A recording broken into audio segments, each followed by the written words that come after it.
Français parlent aux Français.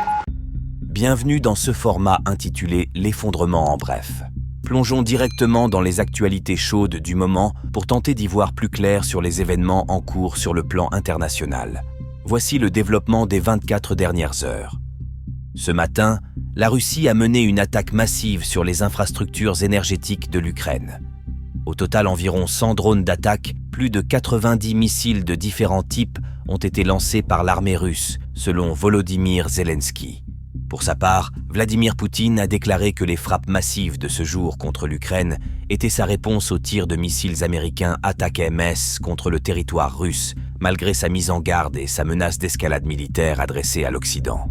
Depuis le Kazakhstan, où il se trouve en visite depuis hier, le président russe a affirmé que 17 cibles avaient été touchées. Plus d'1 million d'Ukrainiens sont privés d'électricité dans l'ouest du pays après cette attaque qui visait des infrastructures énergétiques civiles. Le patron d'une des sociétés de fourniture d'électricité, nommé Yasno, Sergueï Kovalenko, a indiqué sur Facebook qu'il y a des coupures d'urgence dans tout le pays à cause de l'attaque de l'ennemi. L'administration du président sortant Joe Biden a appelé Kiev à abaisser l'âge minimal pour la mobilisation militaire à 18 ans au lieu de 25 ans actuellement pour compenser le manque de soldats face à l'avancée des forces russes sur le terrain.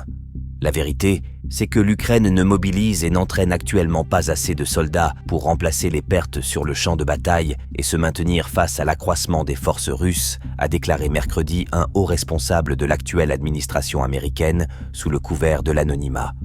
Alors que plus d'1 million d'Ukrainiens sont mobilisés dans le conflit, l'Ukraine a déclaré qu'elle avait besoin d'environ 160 000 soldats supplémentaires pour répondre aux besoins sur le champ de bataille. Mais l'administration américaine pense que les besoins sont plus grands. Hier, Moscou a émis un avis à l'aviation civile et a fermé l'espace aérien au-dessus du site de lancement des missiles intercontinentaux nucléaires de Kapustin Yar. L'interdiction de vol est effective du niveau du sol à une altitude illimitée jusqu'au 30 novembre prochain.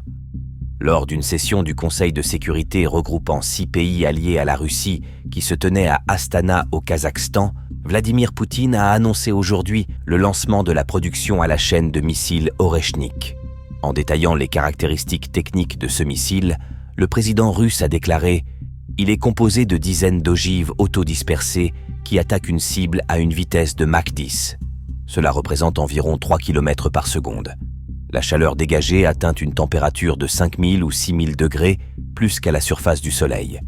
Par conséquent, tout ce qui se trouve à l'épicentre de l'explosion est divisé en fractions, en particules élémentaires et se transforme essentiellement en poussière. À tous, de la radio Bref, l'effondrement, fin de transmission.